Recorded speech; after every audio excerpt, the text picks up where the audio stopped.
મહેસાણામાં યુવતી સાથે દુષ્કર્મની ઘટનાએ ફરી મહિલાઓની સુરક્ષા અને વિશ્વાસના દુરુપયોગ મુદ્દે ગંભીર સવાલ ઉભા કર્યા છે।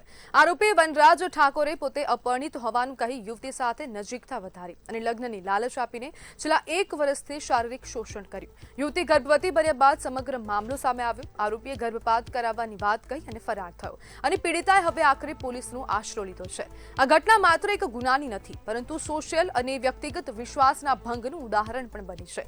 છેલ્લા કેટલાક સમયથી લગ્નના વચનો આપી શોષણના કેસોમાં સતત વધારો જોવા મળી રહ્યો છે, જેને લઈને કાયદાની અસરકારકતા અને સમયસર કાર્યવાહી અંગે ચર્ચા ઉઠી છે। નિષ્ણાતો માને છે કે આવી ઘટનાઓમાં પીડિતાને ઝડપી ન્યાય અને આરોપીઓ સામે કડક કાર્યવાહી જરૂરી છે, જેથી સમાજમાં મહિલાઓનો વિશ્વાસ જળવાઈ રહે અને આવા ગુનાઓ પર રોક લગાવી શકાય। અને ક્યાંક ને ક્યાંક હવે પોલીસની કામગીરી પર પણ પ્રશ્નો ઉભા થઈ રહ્યા છે। પ્રશાસન શું કામગીરી કરે છે તેવા પ્રશ્નો હવે સ્થાનિક લોકો પણ કરી રહ્યા છે અને ક્યાંક ને ક્યાંક પ્રશાસનની કામગીરીથી સ્થાનિકોમાં અસંતોષ છે। અને આજ મુદ્દે આપણી સાથે ચર્ચા કરવા માટે એડવોકેટ ઉજાસ યાજ્ઞિક જોડાઈ ગયા છે। ઉજાસભાઈ, લગ્નના વચન આપીને શારીરિક શોષણોમાં સતત વધારો થઈ રહ્યો છે, આવા કેસ દિન પ્રતિદિન સતત વધી રહ્યા છે, શું કહેશો?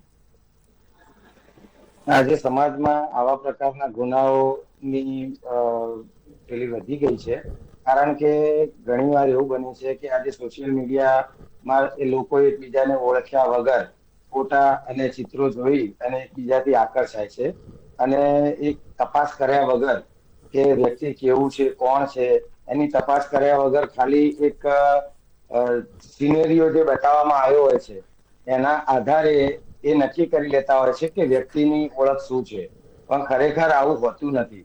વ્યક્તિ પરિણિત હોય અને કોઈ દીકરી બહેન સાથે આવી રીતે અપરિણિત હોવાનું પેલું કરી અને એની સાથે શારીરિક શોષણ કરે છે, તો આ એક બહુ ગંભીર બાબત કહેવાય અને દીકરીઓએ બી એ બાબતની તપાસ કર્યા વગર કોઈ સાથે સંબંધ રાખવા ના જોઈએ। અને જો આવું બની જાય છે અને એ છેતરાય છે તો એને પોલીસની અથવા 181 જેવી ઘણી બધી હેલ્પલાઇનો છે તેની મદદ લેવી જોઈએ। ઉજાસભાઈ, લગ્નની લાલચ, દુષ્કર્મ આવી જો છેતરપિંડી કરીને સંમતિ લેવામાં આવે તો કાયદો તેને કઈ રીતના જોવે છે અને કાયદો શું કહે છે? આજે ભારતીય બીએનએસ ની કલમ 69 પ્રમાણે કોઈ બી વ્યક્તિને પોતે જે છે એના સિવાય પોતે અલગ આઈડેન્ટિટી બતાવી અને છેતરપિંડી કરી અને તેની સાથે શારીરિક શોષણ કરે છે, ભલે શારીરિક બંને વચ્ચેની સંમતિ હોય તો બી કાયદો તેની માન્યતા આપતો નથી અને બીએનએસ ની કલમ 69 પ્રમાણે તે ગંભીર ગુનો બને છે। 10 વર્ષ સુધીની એને સજા પણ થઈ શકે છે। તે સિવાય કોઈ બી લગ્નની લાલચ આપી તેની પાસે પૈસા પડાવવામાં આવે અથવા પૈસાનો કોઈ વ્યવહાર કરવામાં આવે અને ખોટી રીતે જો એની સાથે કોઈ બી અન્ય રીતે પૈસાની માંગણી કરી હોય તો બી બીએનએસ ની કલમ 318 મુજબ એ ગુનો બને છે। એમાં પણ 7 વર્ષ સુધીની સજા છે।